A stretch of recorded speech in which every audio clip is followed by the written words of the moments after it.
जैसा कि हम लोगों ने प्लान किया था कि एक जो डिबेट है कि इंडियन कॉन्स्टिट्यूशन में कितने आर्टिकल हैं, जिस पर हमेशा स्टूडेंट को कंफ्यूजन रहता है, क्योंकि जब वो इस बारे में ज़्यादा समझने की कोशिश करते हैं, नेट पर सर्च करते हैं, तो ऐसा नहीं है कि इसका आंसर अवेलेबल नहीं है।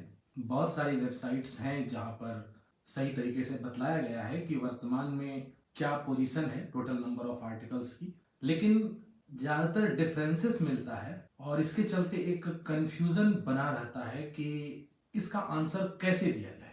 इसके पीछे कुछ रीजंस ये भी होते हैं कि कई सारे लॉ को पढ़ने वाले, लॉ जानने वाले एक्सपर्ट्स भी कुछ अलग नंबर बतलाते हैं। जैसे एग्जांपल, अगर आपको कहीं पर पढ़ते वक्त ये मिल जाता है कि हमारे संविधान में 448 आर्टिकल हैं, तो बहुत लोग ये सवाल उठाते हैं कि 395 के ऊपर कोई नंबर देखने को तो आता नहीं है। तो ये कैसे समझा जाए, इस सवाल के जड़ तक कैसे पहुंचा जाए, ये पूरा स्पष्ट होना जरूरी है। और ये एक ऐसा सवाल है जिसका जवाब जो आज दिया जाएगा, हो सकता है 2-3 साल के बाद या कभी आने वाले समय में फिर वो बदल सकता है। अब जो ग्रेजुएशन के शुरुआती सेमेस्टर या साल में हैं, जब तक वो 3 साल कंप्लीट करके कंपटीशन देने जाएंगे, हो सकता है उस समय तक फिर चेंजेस आ जाएं। अगर उनके पास पुरानी किताबें होंगी तो वो कंफ्यूज रहेंगे।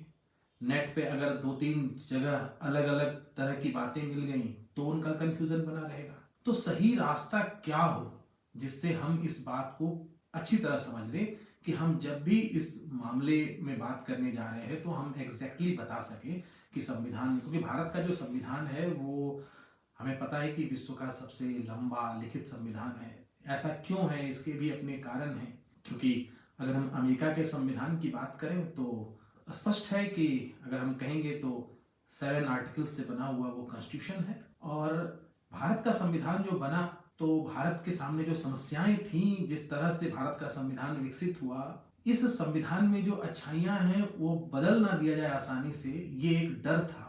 इसीलिए बातों को काफ़ी डिटेल में लिखते हुए एडमिनिस्ट्रेशन की व्यवस्थाओं को भी लिखना पड़ा था, और कोई भी अमेंडमेंट हो तो उसके प्रोसीजर क्या हो। और हमने देखा कि हमारा जो संविधान बना है तो उसमें अलग अलग देशों से कितनी चीज़ों को लिया गया है, किस तरह से इसको जोड़ा गया है, बनाया गया है। तो इसलिए ये काफ़ी लंबा लेंदी सा हो गया है।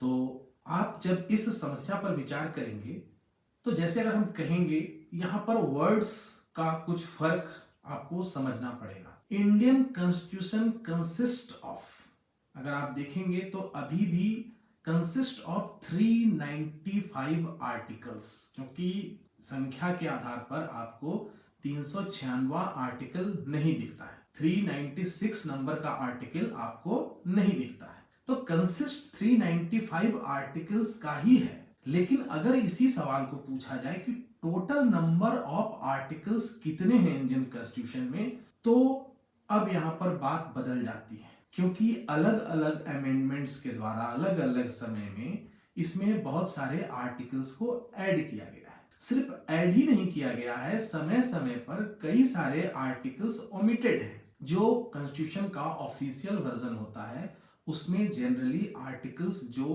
अब प्रयोग में नहीं है उनके लिए ओमिटेड वर्ड का प्रयोग होता है। बहुत सारे संविधान की किताबें जो बाजार में मिलती हैं उसमें रिपील्ड होगा कि ये करीब करीब एक ही जैसा है कि अब वो आर्टिकल कार्य में नहीं है। अब ये कैसे समझा जाए किसी भी समय जब आप ये जानना चाह रहे हैं कि भारत के संविधान में कितने आर्टिकल हैं, तो आपको करना क्या होगा कि मिनिस्ट्री ऑफ लॉ की वेबसाइट से आपको करेंट उसका पीडीएफ डाउनलोड करना पड़ेगा इंडियन कॉन्स्टिट्यूशन का। जब आप करेंट पीडीएफ को डाउनलोड कर लेंगे तो उसके बाद वो जब उसके प्रारंभ में जो सूची दी रहती है वहां पर नंबर ऑफ आर्टिकल्स सारे लिखे होते हैं, आर्टिकल का नंबर और वो आर्टिकल किससे रिलेटेड है। अब यहां पर एक गलती हो सकती है, अगर आप total number of articles count करते चले जाएंगे तो अभी अगर मई 2022 में जो मिनिस्ट्री ऑफ लॉ के द्वारा जो उस समय का करंट कॉन्स्टिट्यूशन का पीडीएफ उपलब्ध कराया गया था, पीडीएफ के अलावा ये बुक फॉर्म में भी आती है, लेकिन बुक फॉर्म के लिए आपको वैसी जगहों पर जाना पड़ेगा। मिनिस्ट्री ऑफ पब्लिकेशन या मिनिस्ट्री ऑफ लॉ के जो पब्लिकेशन डिपार्टमेंट होंगे वहां से मिल सकता है, मगर पीडीएफ जो है वो आपको आसानी से नेट पे उपलब्ध होगा। अगर आप विषयवार उसकी सूची देखकर अगर सारे आर्टिकल को काउंट करना शुरू कर देंगे तो ये संख्या करीब 503 पर आकर खत्म होगी। अब आपको लगेगा कि क्या टोटल नंबर ऑफ आर्टिकल्स हम काउंट कर रहे हैं, आर्टिकल 1, आर्टिकल 2, आर्टिकल 3, आर्टिकल 4, इस तरह से अगर आप काउंट करेंगे तो ये 503 पर आएगा। लेकिन यहां आपको ध्यान देना है कि जब आप इस सूची को पढ़ेंगे तो उसमें कुछ आर्टिकल्स होंगे जिसके साथ ये लिखा होगा ओमिटेड, यानी अब इसकी जरूरत नहीं है, ये रिपीट कर दिया गया है, ओमिटेड है, छोड़ दिया गया है। कॉन्स्टिट्यूशन की चूंकि वो पीडीएफ है या बुक है तो उसमें वो लिखा है, सिर्फ इसलिए लिखा है ताकि उसको बताया जा सके कि ये, क्योंकि कोई व्यक्ति ढूंढ सकता है, रेफरेंसेस होते हैं ना बुक्स, तो रेफरेंसेस होते हैं, तो ये आर्टिकल का क्या हुआ, क्योंकि वहां पर उनको कई बातें लिखनी है, वहां पर उनको उस आर्टिकल के साथ ये नोट भी देना है कि किस अमेंडमेंट के द्वारा इसको रिपील ओमिटेड किया गया, इसीलिए बुक में आपको वो आर्टिकल मिल जाएंगे। बट अगर ओमिटेड है तो उसकी काउंटिंग नहीं करनी है, सारे ओमिटेड वालों को आपको छोड़ दे जाना है। अगर हम इंडियन कॉन्स्टिट्यूशन का जो करंट वर्जन है, मई 2022 का वर्जन है, अगर उसमें देखें तो हम अगर काउंटिंग करते चलेंगे, जैसे कि बहुत सारे आर्टिकल हैं यहाँ पर, अगर आप पेज नंबर इसके 29 पे जाएंगे तो यहाँ पर आप देखेंगे कि एक साथ कई सारे आर्टिकल्स जो हैं जो ओमिटेड हैं, जो अलग अलग समय में ओमिटेड किए गए हैं। आर्टिकल 379, 380, 381, 82, ऐसे करते करते 389, ये सारे तो ओमिटेड हैं।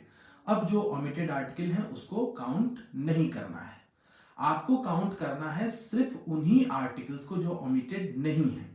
बहुत सारे आर्टिकल्स के साथ उसके पार्ट्स हैं या एक अलग से आर्टिकल इंसर्ट किया गया है, जैसे कुछ सारे आर्टिकल्स ऐसे हैं, जैसे कि आप आर्टिकल 21 पढ़ते हैं, उसके बाद आर्टिकल आ जाता है 21A, ये नया आर्टिकल है, लेकिन ये करीब करीब स्पिरिट में 21 से के स्पिरिट को ही रिप्रेजेंट करता है, तो 21A है। उसी तरह से आप 90वें भाग में जाएंगे 243 से, तो वहां पर जो आर्टिकल्स हैं वो कहीं ना कहीं उन चीजों को व्यक्त करते हैं जो उस पार्ट से रिलेटेड है, और वहां पर नंबर एक ही है, लेकिन आपको ए, बी, सी, अगर हम इसको देखें तो ये काउंटिंग जो होती है 243A, 243B, 243C, D, E, तो ये सारे आपको काउंट करने हैं। ये सारे अलग अलग आर्टिकल हैं जो कि लोकल गवर्नेंस से रिलेटेड हैं।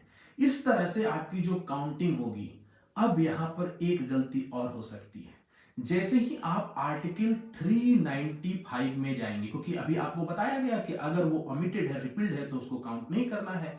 बहुत लोग ये गलती करते हैं कि जब खुद फर्स्ट प्रिंसिपल से वो ये पता करने की कोशिश करेंगे तो आर्टिकल 395 पे जाकर उनको लगेगा रिपील्स, आर्टिकल शुरू होता है लिखा है रिपील्स, और उनको लगेगा कि ये भी तो रिपील्स है, इसको तो काउंट ना करें। नहीं, ये गलती नहीं करनी है, क्योंकि ये आर्टिकल का संदर्भ अलग है। ये कहता है the Indian Independence Act 1947 and the Government of India Act 1935 together with all enactments amending or supplementing the latter act but not including the abolition of Privy Council Jurisdiction Act 1949 are hereby repealed। उस बात को बताने के लिए article है, यह article repealed नहीं है, यह आर्टिकल उस रिपील्ड को बताने के लिए है, इसको काउंटिंग करना है। तो इस तरह से जब आपकी काउंटिंग हो जाएगी तो अभी वर्तमान में जो संख्या आएगी आपको उसको लिख लेना है। तो अभी जो वर्तमान में आपकी जो संख्या आएगी वो 470। अब होता क्या है, आर्टिकल में आप देखेंगे ये पार्ट्स में डिवाइडेड है, और अगर पार्ट्स को भी आप देखेंगे तो वो 22 आपको दिखेगा, रोमन में है।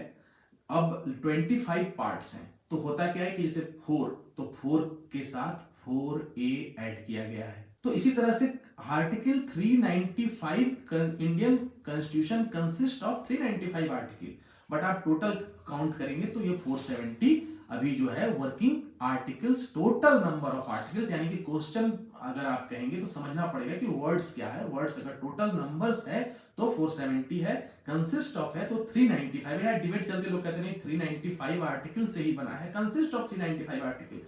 अब एक सवाल और आता है कि हम जब आर्टिकल्स ऐड कर रहे हैं तो क्यों नहीं नंबर भी इंक्रीज करते चले जा रहे हैं, क्यों नहीं? अगर 470 आर्टिकल्स है तो हमारे कॉन्स्टिट्यूशन में भी 400, 401, 400 इसके पीछे भी एक रीजन है। आप खुद सोचिए, जब कॉन्स्टिट्यूशन बना उसके बाद से हमारे कॉन्स्टिट्यूशन में जुडिशियल रिव्यू भी है, हर आर्टिकल्स पे डिबेट्स है, हर आर्टिकल्स से रिलेटेड जब भी दुविधाएं होती हैं, कानूनी विवाद होते हैं, तो उससे रिलेटेड कई जुडिशियल निर्णय हैं, जो डिसीजंस हैं, उसके चलते काफी ज्यादा जजमेंट्स हैं। कोई भी आर्टिकल अगर बीच में कुछ ऐड करना है, एक का नंबर अगर हम चेंज करेंगे बीच में, तो सारे की नंबरिंग में चेंजेस आ जाएंगे।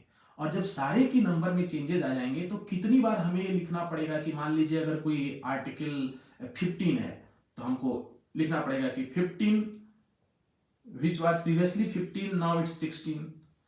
फिर दूसरी बार कभी अमेंडमेंट हो गया, कुछ और घुस गया, तो हमें कहना पड़ेगा कि 16 विच वाज प्रीवियसली 15 नाउ 16। तो ये क्रम कब तक चल सकता है? और अगर हम कहें कि जो भी नए आर्टिकल्स हम ऐड करेंगे उसको 395 के बाद हम ऐड करना शुरू कर दें कि ये आर्टिकल हम अलग, तो संदर्भ संदर्भ अलग अलग पार्ट्स बने हुए हैं, अलग अलग संदर्भों से रिलेटेड आर्टिकल है। फंडामेंटल पार्ट से रिलेटेड कोई आर्टिकल है तो हम बाद में कैसे ऐड करेंगे? उसको तो उसी जगह ऐड करना पड़ेगा। हम दूसरे की नंबरिंग भी नहीं बदल सकते। इसीलिए अगर हमें फंडामेंटल राइट्स में 21A जो ऐड किया गया, राइट टू एजुकेशन, तो उसको A21A यानी 21 अपनी जगह पर रहा, इसको हमने 21A कर दिया। इसी तरह से हम इस नंबरिंग सिस्टम को डिस्टर्ब नहीं करते हैं कि जो नंबर है वो रहे, हमेशा के लिए रहे, इसका रेफरेंसेस ना बिगड़े, और जो ऐड करना है जिस संदर्भ में जहां जो आ रहा है उसकी A B C ऐसे करके वहां पर नंबरिंग करके इसको वहां पर सेट कर दिया जाता है, ताकि इससे आसानी हो। इससे जो प्रीवियस इससे संबंधित जुडिशियल निर्णय हो चुके हैं, इससे रिलेटेड जो आर्बिट्रेशंस हो चुके हैं, उसमें कोई प्रॉब्लम ना हो और ईज हो काम करने में, इसलिए ये सिस्टम अपनाया गया। उसी तरह पार्ट्स का भी यही हिसाब है। पार्ट्स में भी 4A है, 22 दिखेगा आपको, लेकिन 25 पार्ट्स में है। तो ये एक समझने वाली बात है। अगर आपके दिमाग में ये क्लियर हो जाता है तो आपको कोई दिक्कत नहीं होगी। आप आज से 2-3 साल बाद भी कभी कंपटीशन देने जाएंगे, अगर कहीं पर ये सवाल पूछा जाता है, तो आप उस समय अगर कोई ट्रस्टेड वेबसाइट्स, जैसे ये बातें बहुत सारे वेबसाइट्स में सिंपली लिखी हुई हैं, मगर कंफ्यूजन होता है तो आप खुद से काउंटिंग कर सकते हैं। तो उस समय काउंटिंग करने का जो तरीका होगा वो यही होगा कि अगर कोई आर्टिकल्स आने वाले समय में ऐड हो जाता है या कुछ रिपील्ड हो जाते हैं, तो वो जैसे कि 370 को लेकर बहुत लोगों में बहुत भ्रांतियां हैं कि 370 ओमिटेड और रिपील्ड है। नहीं, आप उसको ध्यान से पढ़िएगा, उसके बारे में कभी विस्तार में बताएंगे। आर्टिकल है। तो इस तरह से आप सही जवाब तक पहुंच पाएंगे, सही निर्णय तक पहुंच पाएंगे, और ये जो आपके दिमाग में जो संशय रहता है 395 वाला, 470 वाला, ये खत्म हो जाएगा। और इस तरह से ये जो डिबेट है इसके बारे में हम लोगों ने आज चर्चा की है। आने वाले समय में फिर किसी दूसरे विषय पर चर्चा करेंगे, और आपके अगर कुछ सुझाव हो तो जरूर बताएंगे। धन्यवाद।